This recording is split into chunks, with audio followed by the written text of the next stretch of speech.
There's no Nitro on April 8th. It's preempted by TNT, not happening, but they do have Nitro on the 15th. Charleston, West Virginia. Great city.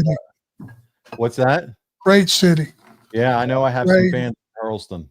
Great wrestling fans, Charleston. And it's you and Sullivan again, but this time it's a handicap match against Hogan. Hogan would win, of course, but this is the big piece to this. This is Hogan's last WCW match, Arn, until he shows up July at Bash at the Beach when he turns heel.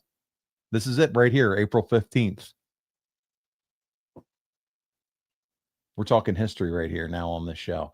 This point, Hogan had been the same character since 1983. Red and yellow, monster killer, leg drop, pose.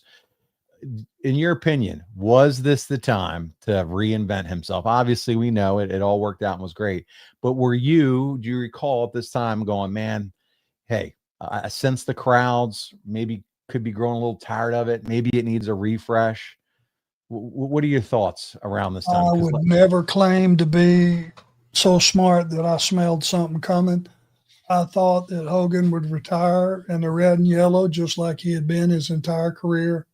Because that's what people at his level do. I mean, it would be like, okay, do you think Bruno was going to switch heel? You know, he never did. There's a lot of people that never did. Sting never did. You know, it's just one of those things that you just didn't see coming.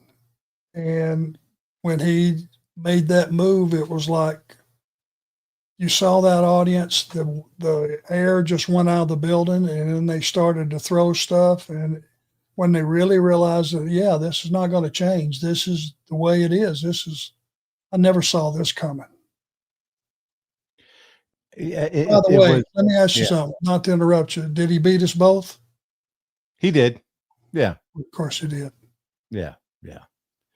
Hogan wins, and listen, and then he takes a break, a hiatus. And the next time we do see him, he comes back, and we're going to get there. We're going to cover it here in the next couple months. The Bash at the Beach. It's going to be a lot of fun. Can't wait to talk about it. And we'll have lots of questions then.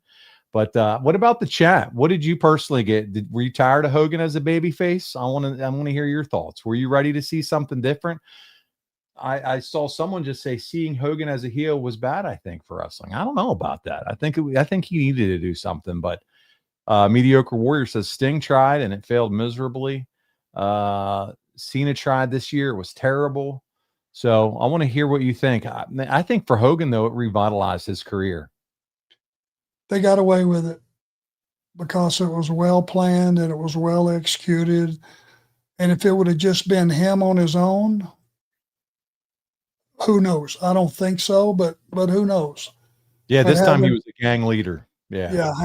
Having Hall and Nash and the baseball bats, you know, they were able to pull it off because he had that strong supporting cast. But if he would have just switched himself individually, don't Darren think so. Staley said, listen, Hogan was done at this time, almost forgotten. This was the perfect call.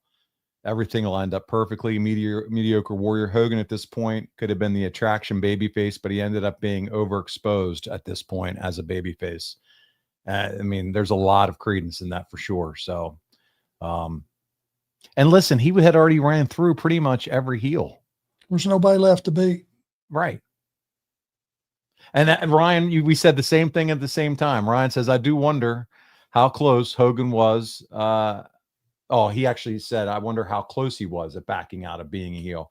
I thought you said, I wonder how close he was at running out of heels, but he wonders how close Hogan was backing out at the whole idea of being a heel.